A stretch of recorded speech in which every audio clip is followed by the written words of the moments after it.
pray not for new earth or heaven, but be quiet in heart and in eye clear. And we pray not for new earth or heaven, but be quiet in heart and in eye clear. What we need is here. What we need is here. And we pray not for new earth or heaven, but be quiet in heart and in eye clear.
I'll shake these bones and shout and sing my life away.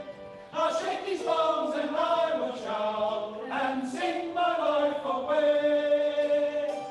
It won't be long before these bones turn to clay. I'll tell you what I'm thinking, Lord, anytime. I'll tell you lies, I'll tell you dreams you are born. I'll tell you lies, I'll tell you dreams I know that you will find. There's something there that's out of reach, I will find. I'll tell you what I've seen and Lord everywhere. It may be only a small part of what is there. It may be only a small part of what is really there. For some the life of life and Lord without fear. I'll tell you what I'm hearing, Lord, all the time. I'm hearing songs and melodies in my mind. I'm hearing songs and melodies, but when they're out of line, I hear the sweetest peace of all left behind. I'll show you how I'm living, Lord, every day. I may not fall down on my knees and start to pray. I may not fall down on my knees and worship you or pray. But there's reverence in my laughter, Lord, anyway. I'll show you how I'm feeling, Lord, any day. I'll shake these bones and shout and sing my life away. I'll shake these bones and I will shout and sing my life away. It won't be long before these bones turn to clay.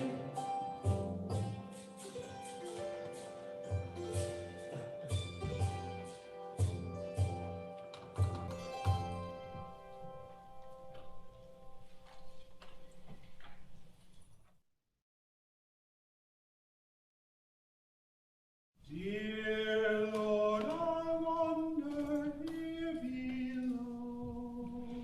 Glory, hallelujah. I sing to you that I may know. Glory, hallelujah. Have I a seat in paradise?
very beaches.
Good morning, everyone, and welcome to First Parish in Concord on this beautiful October morning. Wherever you have gathered with us from, we are so glad that you're here. We want to welcome you to church. We know there are lots of folks in and around Concord who are joining us. Actually, we've got a little bit of an echo here. I'm going to, I think it's Sarah. I'm going to mute Sarah. There we go. Oh, maybe not. We'll get this figured out. So welcome to church. One of the exciting things that we're doing this morning is this is the first Sunday that we are going live to YouTube. So what this means is that you can watch the service live if you like on YouTube, or if you miss one, you can go back and review it or watch it again, watch parts of it, jump around, whatever you want to do. So from going forward from this point, our services are all going to be up on YouTube for you and whoever else would like to see them. And one of the small changes that's going to mean for us in our service is that during the pastoral list, we will just be using first names. And then we will paste we'll paste the pastoral list into the chat so that you can see first and last names there. But to help protect people's identity a little bit out there in the World Wide Web, we'll just be using first names for the pastoral list. This year, we are having a Unitarian Universalist Roots theme for the whole year, and October is our Universalist Roots. So I invite you to go along with us all of the month of October and hear about some fascinating people in our Universalist history. And this morning, we're focusing on Quillen Shin, who was a great evangelism for Universalism. And you'll hear more about Quillen Shin as the service goes on. But most of all, welcome to church. We're glad that you are here. Let's take a moment and go into gallery view and see who else is here this morning. I've got Sarah Ritchie on tech. Thank you for all the things you do behind the scenes to keep us on track, Sarah. Good morning. It's good to be with you today. And Adrienne Betancourt is here. She is our social action manager.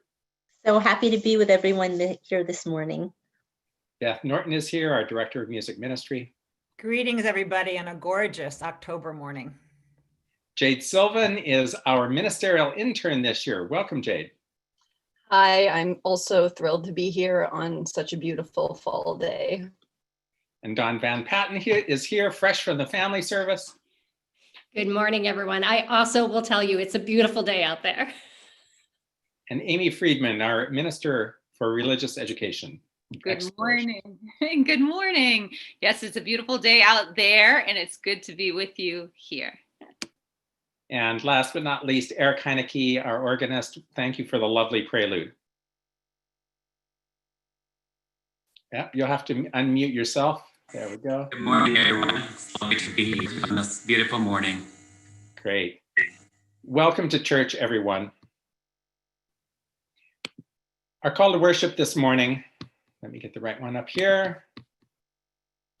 Our call to worship this morning are words by John Murray, who was the founder of Universalism in America.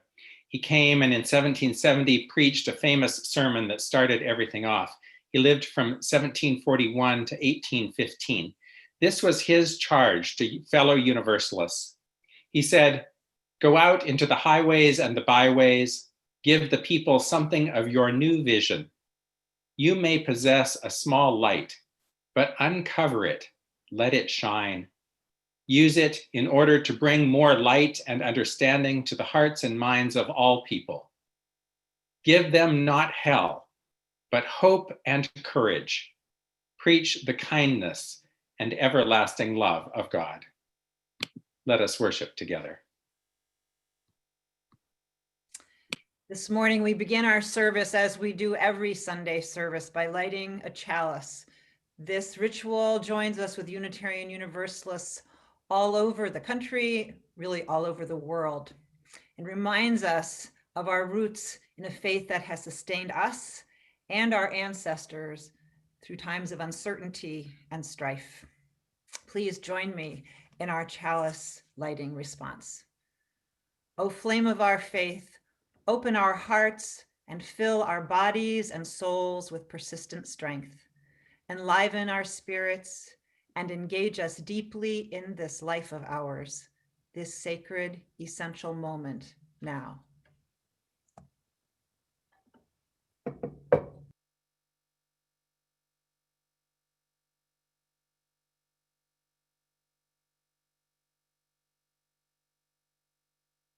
And it's still me because I lead the opening hymn this morning, don't I? That's my job.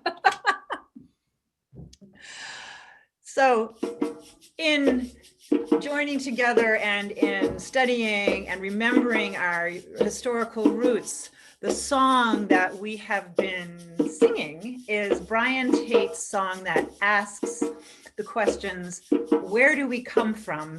What are we? And where are we going?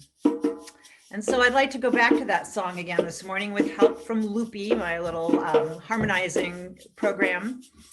So let's review the four parts that go, and then we'll layer them one on top of the other and ask yourself these questions.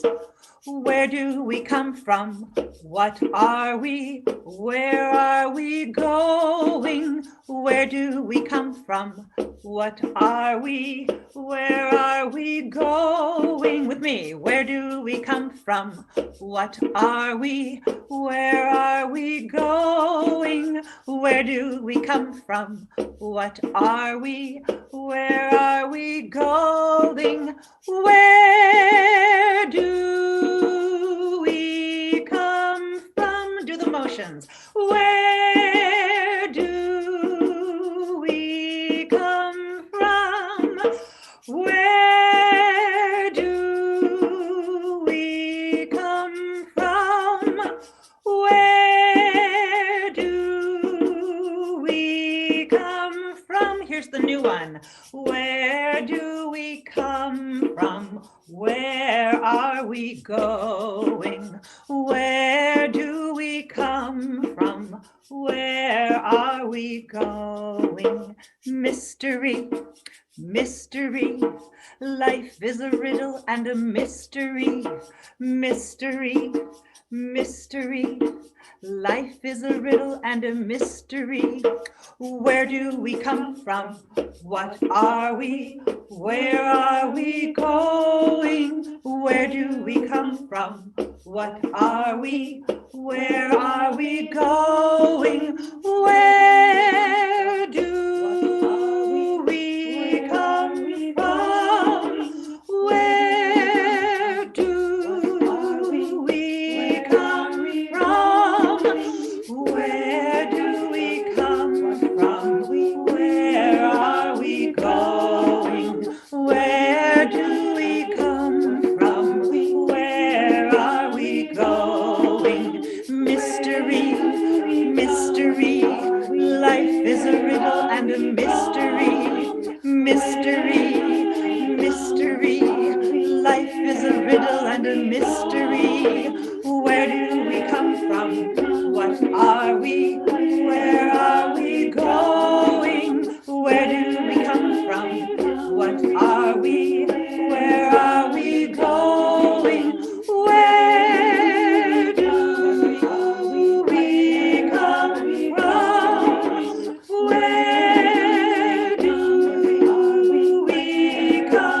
from?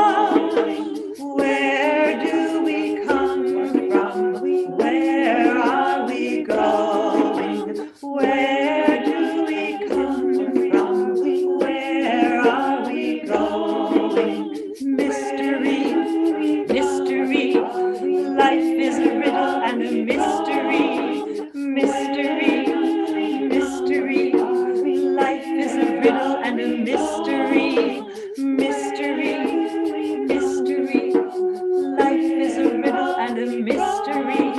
Mystery, mystery. Life is a riddle and a mystery. Mystery, mystery. Life is a riddle and a mystery. Mystery, mystery. Life is a riddle and a mystery. Mystery, mystery. Life is a riddle and a mystery. Mystery, mystery. Life is a riddle and a mystery. Mystery, mystery. Life is a riddle and a mystery. Mystery, mystery. Life is a riddle and a mystery. Thank you, Beth. I love the added layers of that song. And where we're going next, at least in the service, is to a place called Ferry Beach. Ferry Beach is a very special place. For those of you who don't know, it's spelled Ferry, like the boat. And it's located in Saco, Maine. Each Memorial Day weekend, a group from our congregation, First Parish in Concord, gathers there with members of First Parish in Lexington. In the years that I've gone with my family, Concord far outnumbers Lexington, but we still mix and mingle throughout the whole weekend. And this is a tradition that folks look forward to every year. And I remember the sadness of one of our First Parish kids when they first realized that we were not able to go to Ferry Beach in 2020. What makes Ferry Beach special? It is a camp and conference center that was founded in 1901 by Universalist minister Quillen Shin, who Howard is going to tell us more about in this service. It was established as a place where our spiritual ancestors could gather for prayer, learning, preaching, and also fellowship and fresh air. But there's something special about the place itself. We are drawn to the ocean, this beautiful expanse of beach. And people sometimes go swimming, or at least they plunge into the ocean wave for a moment because that water is cold. And people lounge on the beach.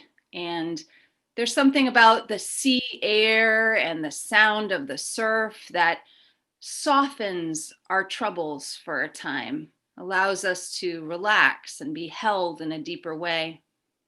There's also another special place in that landscape, and it is a grove of pine trees, and many families camp there. And we gather there under the stars for a campfire and to toast marshmallows and to sing silly songs. And then beyond the grove of pine trees, there is a chapel. The Ferry Beach Chapel is not a building. It's a clearing in the pine trees. And there are simple wooden benches and there are tall pine trees all around. And in the front, there is a simple altar. And carved into that altar are the words, "God is love." Now, no matter what your theology, when you are at Ferry Beach, you experience that truth, the sense of being held in nature, and also a sense of being held in religious community. Anyone who's been to our retreats at Ferry Beach will tell you when you're there, the children are all our children.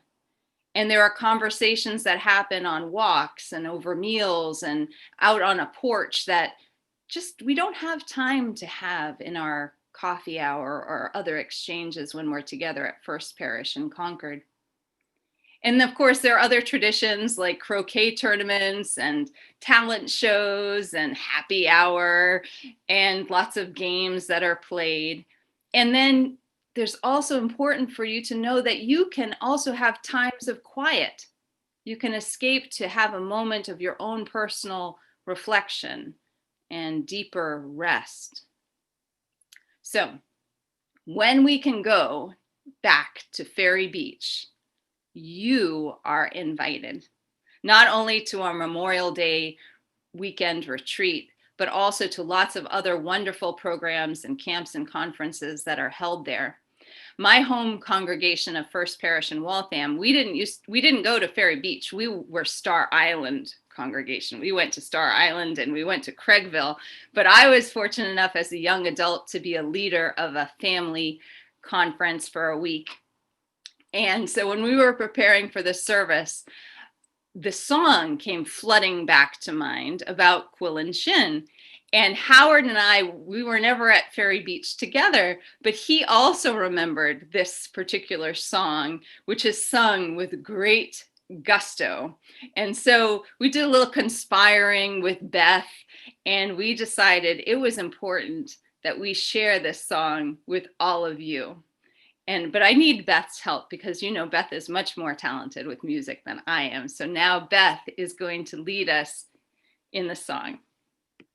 And this is a song I will admit that I never had a chance to sing at Ferry Beach, but What I understand the tradition is that it's sung at meals and with great gusto. So I invite you to sing the chorus with me. I'm going to ask Sarah to put the words up with a wonderful picture of quill and shin. And I'd like you to sing, this is a familiar melody, maybe heads, shoulders, knees, and toes, you might know the words. Oh shin, oh dear old quill and shin, to you we raise this grateful din, we will lift your name to the highest green pine tree and pledge our loyalty. Now, in order to really sing this chorus correctly, you need to make a racket, a grateful din, as it were, on those underlined words. So we will demonstrate. I have my husband Peter here playing percussion. Let's try this. Oh shin, oh dear old quill and shin, to you we raise this grateful din, we will lift your name to the highest green pine tree and pledge our loyalty. Wonderful. Now there are many verses to this song. I will only sing 3 of them, but each time after a verse, we'll come back to this chorus and you are to raise a grateful din. Ready? 'Twas in the year of 1901, that fairy beach was first begun, when Quill and Shin and his 14 pioneers ensured their vision for the years. First they bought the grove for preaching, then they saw the need for teaching and achieved a brilliant conquest over doubts and fears. Oh Shin, oh dear old Quill and Shin, to you we raise this grateful din, we will lift your name to the highest green pine tree and pledge our loyalty. In bygone days, the Boston, Maine, puffed near the shore with dummy train, and railroad men from far and round about did gather here to roust and shout. But our fathers liked fish chowder, and our preachers shouted louder, till they drove the dummy train and the railroaders out. Oh Shin, oh dear old Quill and Shin, to you we raise this grateful din, we will lift your name to the highest green pine tree and pledge our loyalty. Oh, once we had a pavilion, and it was 1 in a million, and the darned old roof would always spring a leak when Brother Doe began to speak. They were enterprising fellers, for the folks all brought umbrellas, and the sermon moved along without a single break. Oh Shin, oh dear old Quill and Shin, to you we praise this grateful din, we will lift your name to the highest green pine tree and pledge our loyalty. One more time. Oh Shin, oh dear old Quill and Shin, to you we raise this grateful din, we will lift your name to the highest green pine tree and pledge our loyalty.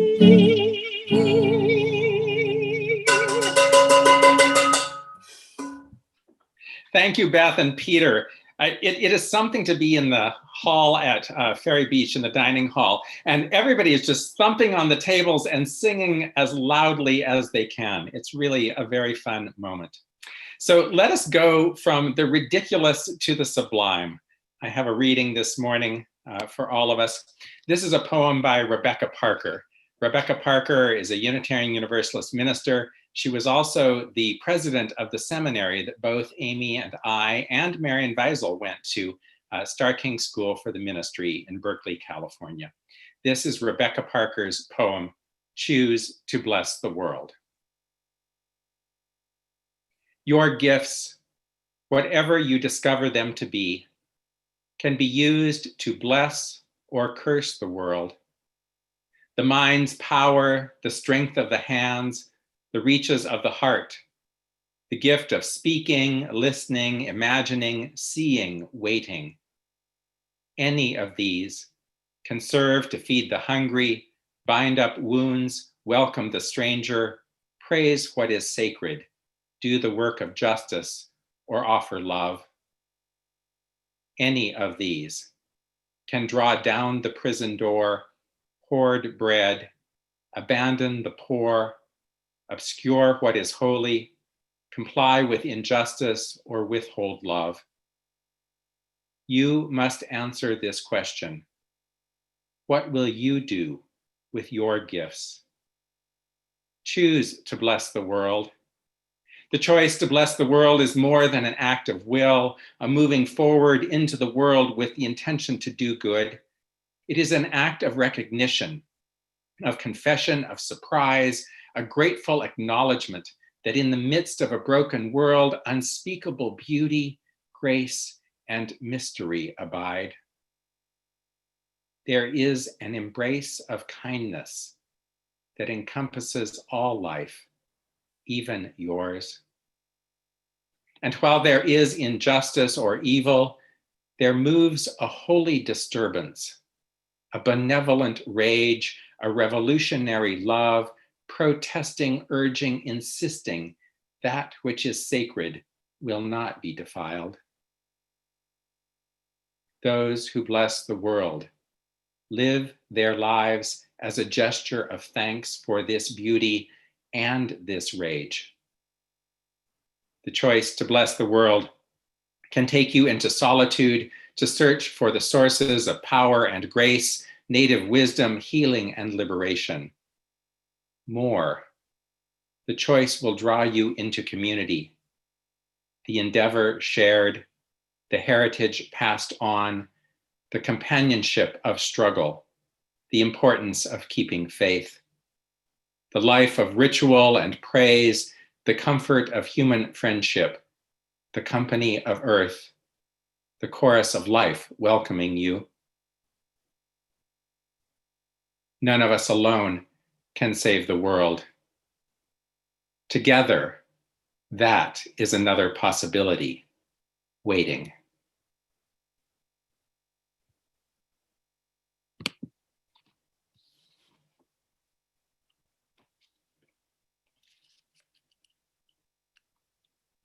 At its height, just before the Civil War, Universalism was the fourth largest denomination in the United States. It was fourth after the Catholics, the Baptists, and the Methodists, and then the Universalists, if you can imagine it. At its height, there were twice as many Universalists in the United States as there were Unitarians. And all of this got started by John Murray in 1770 when he fled England. He had been in debtor's prison, and the only way to get out of it and to start a new life was to come to America, to come to the colonies. And he decided that he would do this. This would be his last chance at a life. And he was determined that he was not going to get himself into trouble this time. He wasn't going to go around preaching the universalism that had gotten him in trouble in England. Well, he shows up on the shores of New Jersey, and lo and behold, the first thing he does is he preaches a sermon on universalism, his first act in the colonies, because he could do no other. There were willing ears to hear it, and so he preached it. So by 1845, just before the Civil War, there were over 600,000 Universalists in America. There were 850 congregations, and these congregations were not just in the larger towns and cities that were forming. They were small rural churches in New England and rural churches in the South, and rural churches stretching even into the wild frontiers of Ohio and beyond. This was because universalism was a message that was desperately needed, not only in Europe, but especially in America. Universalism stood in stark contrast to the Calvinism that was being preached, a Calvinism that said that God had chosen only so many people to take to heaven to be saved, and that all the rest were damned.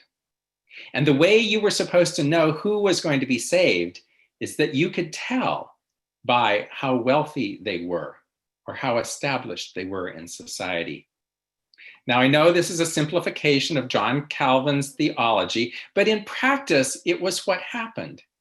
It sort of worked out that you could know the elect, you could know the saved just by looking at them. And universalism came along and said, hey, what about the rest of us? What about all of the good people who are simply living their lives, who are working the soil, who are tradespeople and carpenters and wheelwrights and coopers? What about all of the rest of us? And so the Universalists, in looking in the Bible, specifically looking in the Bible, came to the conclusion that God was a loving God and therefore would not condemn anyone to hell, that all would be saved. And you can imagine how this message fell on the ears of folks who had been told that they were less than, or that they didn't count, or that their voice didn't matter. There were rural churches that sprung up everywhere. In fact, it was on the edges of society. It was on the frontiers. It was in the places where there were coal mines and where there were lumber mills that, in fact, Universalism took its hold. Because the preachers of Universalism came in and they said to everyone there, you matter. Your life is worthy. What you do with your life matters. And God loves you too. So into this fourth largest denomination in America, Quillen Shin is born in 1845. He's born absolutely at the height of Universalism into a Universalist family. But he's also born in a place that is so rural that he doesn't even have a Universalist church to go to with his family. In fact, he's a teenager before his family has a chance to hear an itinerant preacher who's going around on horseback preaching Universalism. But his family was Universalist and he was raised in that tradition, and he felt the call to ministry quite early in his life. And so as a young man, he attended seminary, like most young men who went into the ministry did, went into seminary at about 18 or 19 years old, and graduated all ready to be a Universalist preacher. Well, he comes out into a denomination that is actually big enough now that it's having some internal struggles, and it's trying to decide what its parameters are. And Quillen Shin essentially says there should be no parameters to this religion. There should be no fighting over theological fine points. We have a message that America needs, and what we need to do is to get it out there more and more. Stop squabbling, he said, about how fast people get into heaven after they die. Tell them that their lives matter. And so he starts going around. He's the minister of a number of churches. He's minister a few places in New England. He serves churches in Massachusetts and New Hampshire and Vermont and Maine. And at this time, he's also famous for starting summer camps. And the first one was started on the shores of Lake Winnipesaukee, a place that I know many of us know well. And so he has these camp meetings in the summer, and thousands of people show up to be with one another and to have the very experience that Amy was talking about at Ferry Beach. And then in 1901, fairly late in Quillen Shin's life, Ferry Beach gets founded. But before that, he starts to also do circuit riding. So he might be the minister of some small town in Maine or in New Hampshire, but he knows that that's not enough. So what he does is during the week, he sets up a circuit and he gets on his horse and he goes to even more rural communities, and he will preach the sermon. He'll just show up, and in somebody's house or somebody's yard, he will preach a sermon. It might be on Wednesday afternoon, it might be on a Thursday morning, whenever he gets there. So interested is he in spreading universalism that he actually takes the message out during the week. Then he decides that ultimately the place that he wants to be a minister most is the rural deep south of America. Now, this is so unusual, and this is part of our history that we really, really have to hold up. Here is a New Englander who feels a call to go to the South and to spread universalism there. And you can imagine the communities that he's walking into, communities that are poor, communities that are rural, communities that have lots of enslaved people at that point, communities that will soon be embroiled in the Civil War. Or actually, it's just after the Civil War. I'm getting my timeline a little bit mixed up. Quillen Shin did serve in the Union Army, and he actually spent time in a Confederate POW camp. So by the time he gets to the South, we have Reconstruction going on, and he is feeling a call to go there. Well, he does. He goes there, and he preaches all over the South. He actually was, he had this special designation from the Universalist Church as their Southern missionary. And in the time that he spends in the South, he founds over 40 churches, including having buildings built for all of them. And at the same time that he's bringing hundreds and thousands of people to universalism, there's a little bit of criticism in the bigger cities and back at the denominational headquarters about whether or not all of this effort should be spent on rural folk and uneducated folk. And I think there are little vestiges of that we're still working on today. But Shin was very clear that it was to rural folk and it was to poor folk that he wanted to bring his message. He died in 1907, having formed and founded dozens and dozens of Universalist churches and camp meetings and societies, having published thousands of works through their publishing house. And so that brings me to the question of how do we spread Unitarian Universalism? How do you and I make our faith known in the world? Because just like Quillen Shin, we believe that this message is a good message. We believe that what we have to offer is something that people would want to hear. And we believe that our values, if we could put them in place, would make our world kinder, more peaceful, more equitable, more loving, more gentle, and more fair. So how are we evangelists? I know that's a funny word, and it's a word that kind of brings up all kinds of baggage with it. But what it means is, how do we spread the good news of Unitarian Universalism in our day? And I think even more key is, how do we recognize that our message is something that has wide appeal, not just something for a few of us who have found it, but something that in fact could appeal to the hearts and the minds of people who are not like us. And so my challenge for us this day, myself included, is to spread the message of Unitarian Universalism, to spread our values wherever we can. We're not going to do it like Quillen Shin. You don't need to go buy a horse and ride around preaching, on village greens on a Thursday afternoon, but you got to do something, and I've got to do something, because we are people of faith, and we believe that this faith is something that can help save the world. We can choose to bless the world. So be it. Amen. Here's a question to ponder for a moment. We'll hear a bit of music, and you can write an answer in the chat. How do people you meet discover you are a Unitarian Universalist? How do people you meet discover you are a Unitarian Universalist?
There are some great answers in the chat. I'll read a few of them.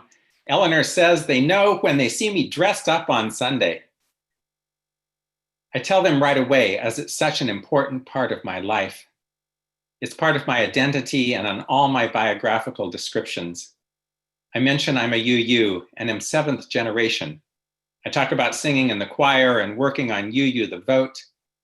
I affiliate with UU community. I explain that my social and political beliefs are grounded in my religious beliefs. Mike just says, I tell them.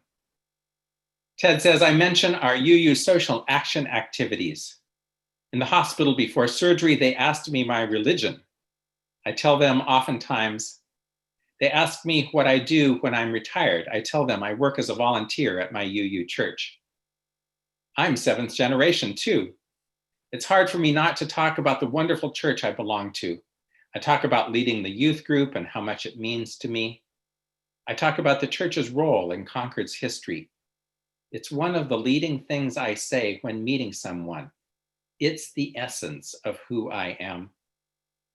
It comes up in longer discussions when we talk more deeply about ourselves. There's lots more here. Skipping over some of the repeats, I usually tell them it comes up naturally if I talk about what I do. I share my participation in the By Your Side Singers to people who ask what I do besides work. I will mention in conversation and often do some educating. I tell them that my UU church is my wonderful multi-generational community. There are so many more. Take a look at them in the chat when you get a chance. And thanks to all of you for being UU evangelists. Wow. I'm really moved by your answers. I am so moved. Rebecca Parker, in her poem, charged us to choose to bless the world. And her poem inspired for me this chant. The words are, with our minds and our hearts and our hands, may we choose to bless the world. It's very simple. I invite you to sing the melody with me. I will add some harmonies as we go, and we'll just repeat it and let those words sink in as we do. It goes like this. With our minds and our hearts and our hands, may we choose to bless the world. Sing with me.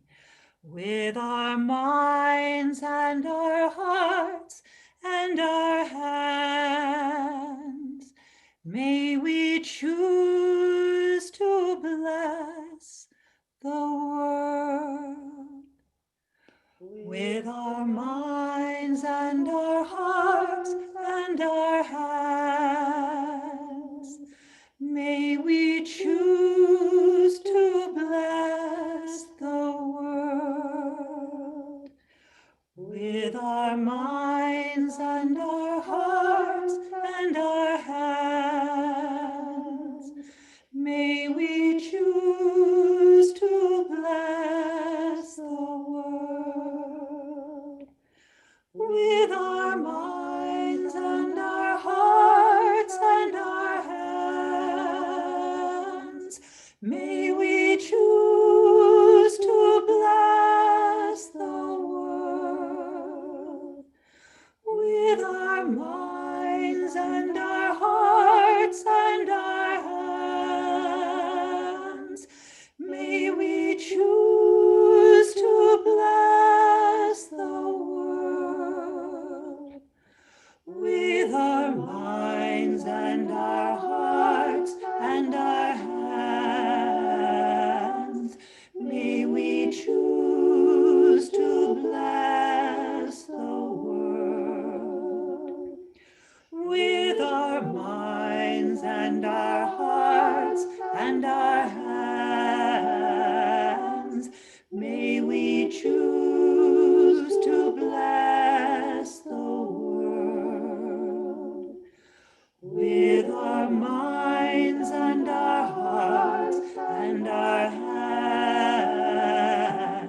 may we choose to bless the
When we gather in community, your ministers share the prayers and the milestones that you have experienced this week.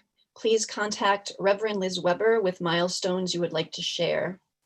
And since this is the first week we're sharing on YouTube, I'm only going to speak first names here, but I will be posting the entire information in the chat, so you can find out more in the chat afterwards. But first we lift up Rick in thanks for a successful second cataract surgery.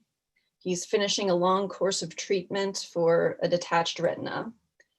And we mourn the recent death of Kel's mother. Our thoughts are with Kel's family in this time. And we also lift up Sue and her upcoming spinal injection.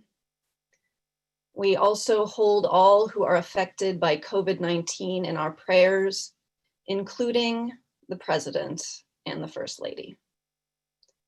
I would now like to invite you to call aloud the names of others that you're thinking of or type them into the chat.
Dear God, as we continue to move through this most challenging year, we pray for wisdom and peace, patience and compassion.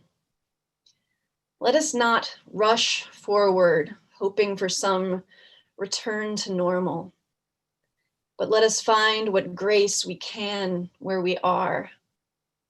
Let us take every opportunity for kindness and care we find. When we leave our homes and put on our masks, let us feel that as an act of love for our neighbors who are our families. When we connect with our loved ones over the phone or over Zoom, may we feel one another's spirit. As our country remains divided and the streets swell with unrest, may we choose to bless the world with our unique gifts. May we share our blessings. May we rise up and move back to empower the marginalized, helping every person in the United States have a voice, arming them with information and access, listening to what they need, and helping to provide what we can. And as the days darken and the air grows cold among uncertainty and physical isolation, may we continue to connect with one another in spirit, holding sacred the interlocking web of existence that reminds us that truly we have never been and will never be alone. Amen. I now invite you to sit in silence in a moment of silent prayer and reflection.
Our social action candle today spotlights women's reproductive rights.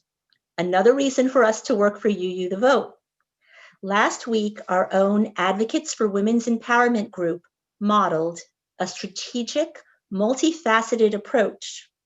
The AW team's action included collaboration with partners, street protest, elected officials, skill building, and outreach to youth. Win, win, win, win, win. Let's hear from Laura Venesey to understand more.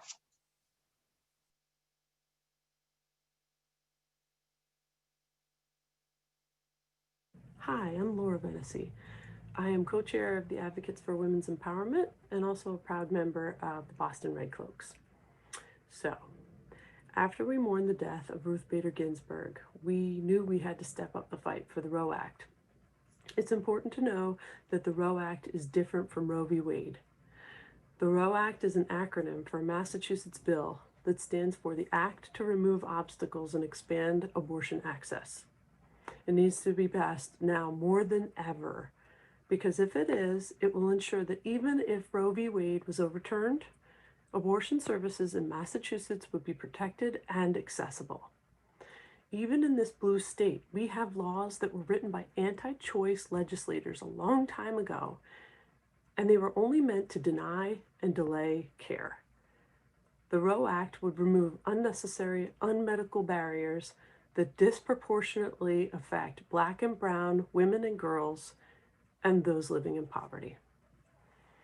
So, last weekend, we teamed up with Indivisible and we held a summit geared towards young adults and youth.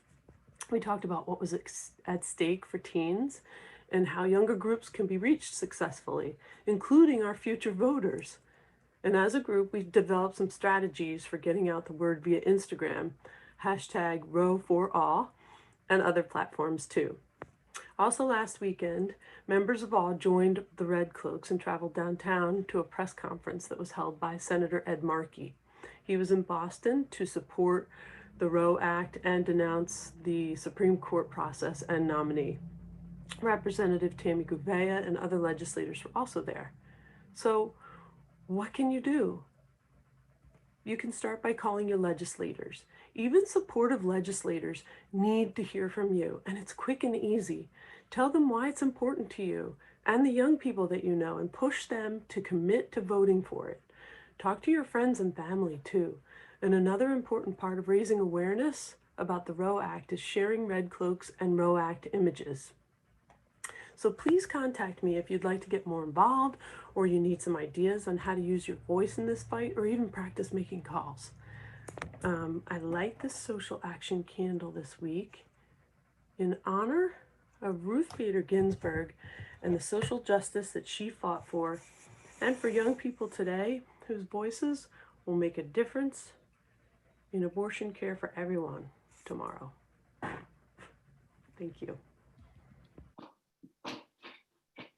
Thank you, Laura, for that important message. This is important work that needs to go on. In the month of October, we are sharing our plate with Open Table. This is an organization that we have a long history with. In fact, Open Table was started at First Parish in Concord, and over the years, they have done a lot to decrease food insecurity. They have fed so many people, provided so many groceries, and so much love.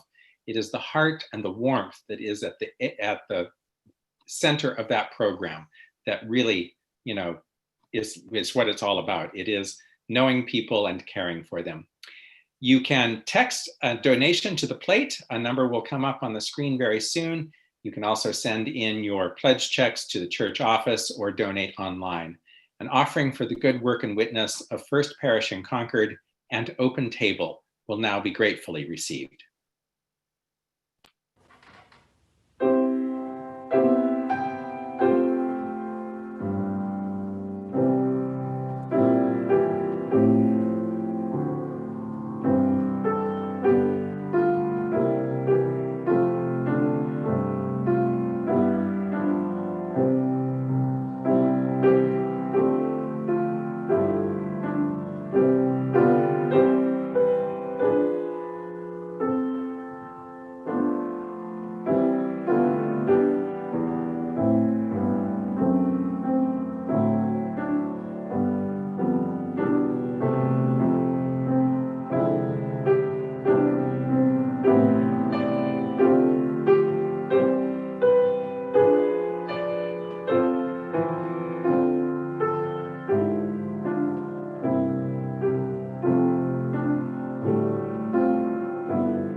Thank you, Eric, for the lovely music.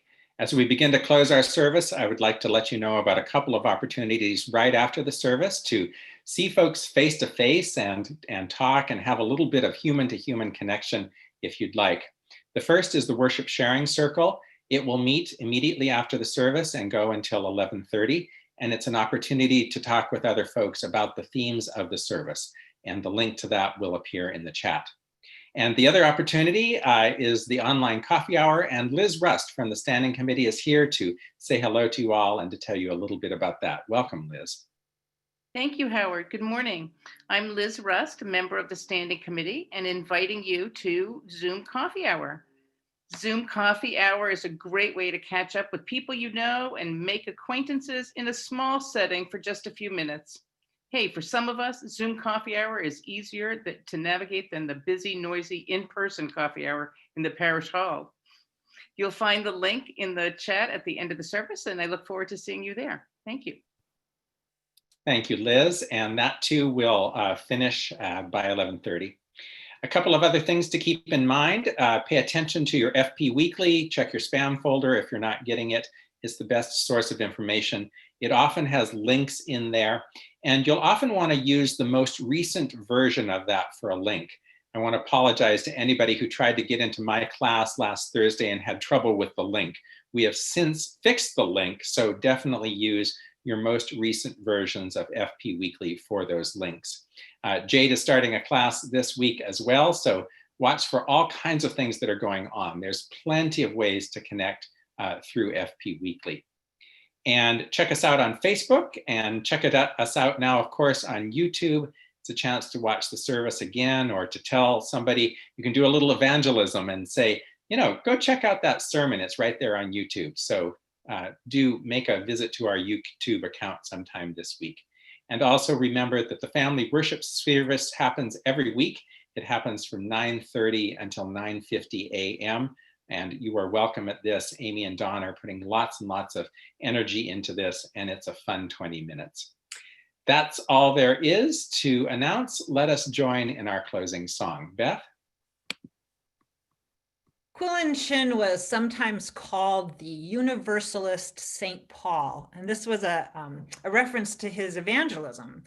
Like Paul, the early evangelist for the early Christians, he set up communities in all these different places and supported them. And so our final hymn is a tribute to Quillen Shin and to that tradition, and of course is about love. It's based on the famous passage from Paul's letter to the church at Corinth: though I may speak in tongues of men and of angels, but have not love, I am a noisy gong or a clanging cymbal. One of the most familiar passages. This, of course, is though I may speak with bravest fire, and we present it today with thanks to the choir who made this recording in record time this week for this service. So let us sing together, though I may speak with bravest fire.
The Universalist message is first and foremost and always a message of love, a love that is transforming and powerful, a love that sees beyond division, a love that is great enough to hold all humankind and, in fact, the whole world in its hands. It is this love that is available to you and to me everywhere and always. Enjoy this love, live in it, let it live in you, and pass it on. Please join in our First Parish benediction saying, "Go out into the world in peace, have courage, hold on to what is good, return to no person evil for evil, strengthen the faint-hearted, support the weak, help the suffering, honor all beings." What is good?